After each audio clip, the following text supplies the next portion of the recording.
Big thank you to everyone who's been locked on so far. Myself, the Benny V, representing the dance concert recordings on originuk.net. And I mentioned at the start of the show, I've got a very special guest today. There's a release that came out yesterday on Dance Concept called Here We Are, tracked by K. Warren, Scoop and Alter Ego. And Mandy G did the lyrics to this track. I've got her in the studio. We're going to have a little chat about her career and her music. And then a little bit later on as well, we're going to have a little live PA of the track. First time radio live PA. So first of all, Mandy, big welcome to Origin. And tell us a little bit about yourself, where you started, where you're from, and what your early musical influences were. Thank you, Benny V. Once again, thank you very much for having me on the show. Thanks to the Origin crew. This is Mandy G in the studio today. So basically, my career was with girl bands. Believe it or not, everyone is thinking, how do you go from a girl band to drum and bass? Well, let me tell you. So basically, I did Kismet Girls, then I did Dolly Mix, and then I did Kiss Off. But before all of that, I grew up in a place called Gascoigne Estate. Now, in Gascoigne Estate, that is the most jungle heads you could ever imagine in your life, including my brother, who was an MC. His name was MC Rhyme, and he used to go to the Cool FM radio station, all them places. In fact, I told him I was coming down Origin tonight, and I said, Al, what was it like back in the day? Who was you listening to? And he said, Nicky Black Market, Kenny Ken, and all them ones. And he was very excited that I was coming down to Origin today. So yeah, that's kind of the background. I've always loved dance music, and being in the girl bands, doing the pop rock and indie. I was so glad once I went solo that I'm back in the hot seat for the dance music, especially drum and bass, house, and garage. Oh, wicked stuff, Mandy. So, Gascoigne Estate, and for those that are not as clued up in their London geography and Essex geography as I am, that is Dargenham, yeah? Dagenham, as we know. Is it Barking? All right, so hold on 1 second. So, whereabouts was you actually born, and where was you actually brought up? Was it on just the Gascoigne Estate? Okay, yeah, so basically Gascoigne Estate is like a notorious place in Barking. Now, Barking and Dagenham are kind of known as one and the same, but actually what you don't realise is if you come from Barking, people in Dagenham have got a different accent, and if you're in Dagenham, people in Barking have got a different accent. And the reason that is that Dagenham is closer to Essex and Barking is closer to London. So when you're in Barking, people got more of a London Cockney twang. When you go to Dagenham, they're like proper Stacey Solomon, if you know what I'm saying. All right, I can relate to that because I spent a couple of years in Romford, and everyone in Romford used to tell me, I've got a Cockney accent. No, you haven't. Yeah, I'm proper Cockney, and I like no, you're not Cockney in the slightest. So yeah, I can definitely relate to that. Being brought up in Walthamstow, born in Mile End, and I might not speak with the strongest Cockney accent myself, but I know what one is. My nan has got like the ultimate Cockney accent in the history of the universe. Right, so you was so hold on, let me ask you another question then. Right, so if you was from Barking, and I've actually said that you was from Dagenham, have I just insulted you? Yeah, you've kind of said I'm a Dagenhamite when I'm not. I'm actually from the GEC crew from Gascoigne Estate. Oh, wicked. Okay, all good. Right, so big shout goes out to all the Dagenham crew and all the Barking crew anyway. Let's have a show not only, celebrating music, let's celebrate love and peace and unity and get all you guys together, and we'll have a massive hug somewhere in between the Gascoigne Estate and Dagenham Heathway, yeah? Especially since most of my family are in Dagenham. Hi, Dad. No, my dad is actually a Cockney, son of Bow Bells, you know what that means. All right, wicked, all good. Right, you mentioned earlier on some girl bands, and this is before I'd come across you and I started working with you. And one of the things I was told when I first met you was that you had appeared on a couple of TV shows. So let us know what shows you appeared on and how far you progressed in those shows. So back when I was in Dolly Mix, we got to the quarterfinals of Must Be the Music on Sky One. That's with Dizzy Rascal and all them ones. Didn't progress to the finals, but it was still a good experience. We performed to thousands at the Hackney Empire.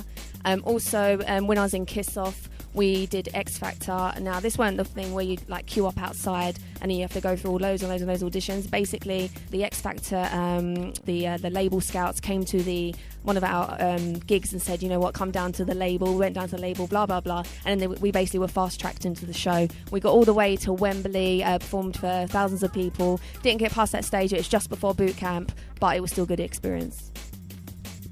All right, wicked. So did you get to meet Simon Cowell or any of the other crew on X Factor? Simon Cowell wasn't one of the judges. It was basically Gary Barlow, Nicole from Pussycat Dolls, Sharon Osbourne and Louis Walsh. We performed to them twice, and they said they liked us and everything, but we just didn't get to the next stage at boot camp. Okay, and on behalf of myself, do you have Nicole's telephone number? I do, but I'm not really sure if I'm allowed to give it out. I think I'd probably get in trouble myself for even asking it. All right, all good. So that's wicked. So you was on X Factor and you got pretty far, and performing at Wembley, that's no mean feat. And that's a very prestigious venue, obviously, to perform at. Did any other sort of gigs or any other spin-offs come from X Factor once you'd finished? Actually, when we was doing X Factor, we was doing quite well at that time because we'd just been talent scouted to open the show for Jessie J and JLS at the Majeski Stadium for the All Stars Festival. So basically, at that time, we were performing to like 15,000 people. So it was a pretty cool time. But then girl band fizzled out not long after that, and been solo ever since. Okay, because that's a quite generic sounding course for someone's career to have been in a group and then people split and then they go solo. How do you feel the difference for you as an artist is being a solo artist in comparison to being, you know, part of a group and collective itself? You know what, I had some good times in girl bands, and it is really nice to be harmonising because that is a skill in itself, and you have so much fun, and you just like, you know, because it's girls, you know, on tour kind of thing. It was really good. But do you know what? I used to be like the crazy one, and I wanted to do certain things, musical direction, and they just thought I was mad. So now on my own, I can do any musical direction I want, and I've always loved dance music, and I'm happy. I'm really happy now, so that's cool. Wicked. That moves me smoothly on to my next question, actually, funny enough. So how did you get involved in drum and bass, or back into drum and bass? And I know how you got involved, as in put in my direction, but what put you into drum and bass's direction in the first place after the girl bands? So when the girl bands finished, I started working with all different producers around the world, mainly on the house music and some garage fronts. And then I got involved with some producers to do a track with the drum and bass, which, you know, I liked, but I was just doing more of the house music vibe.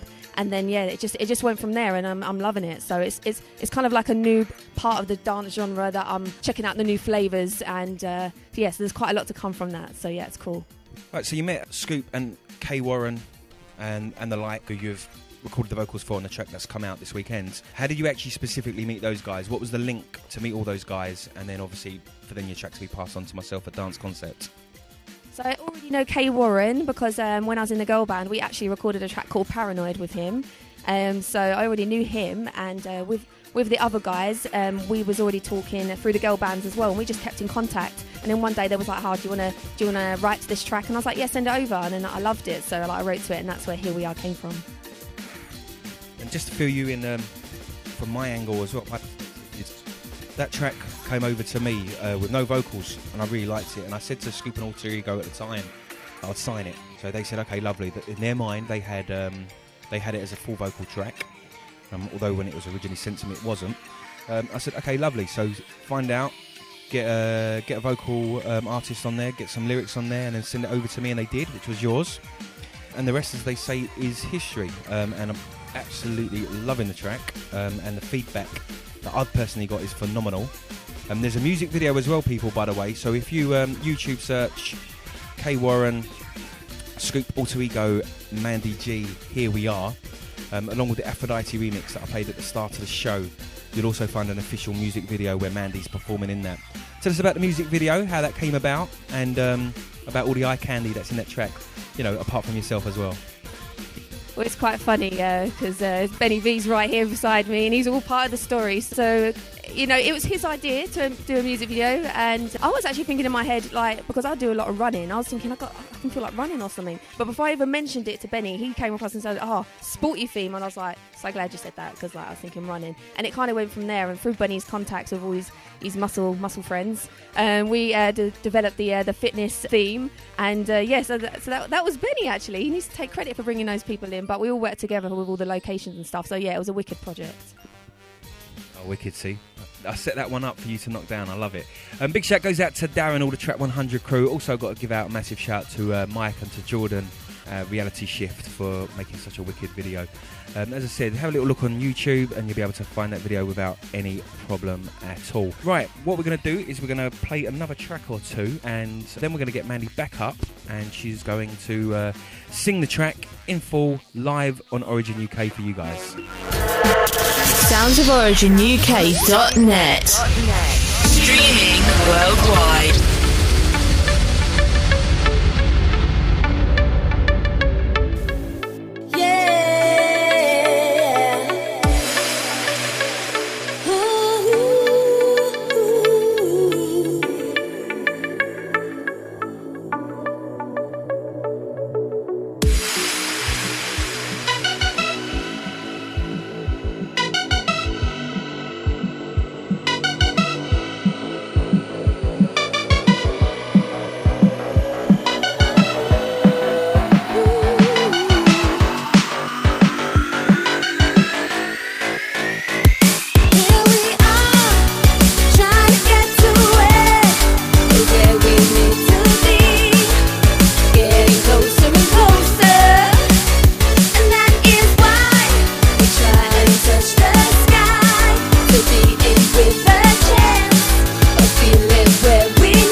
London's leading drum and bass and old school station.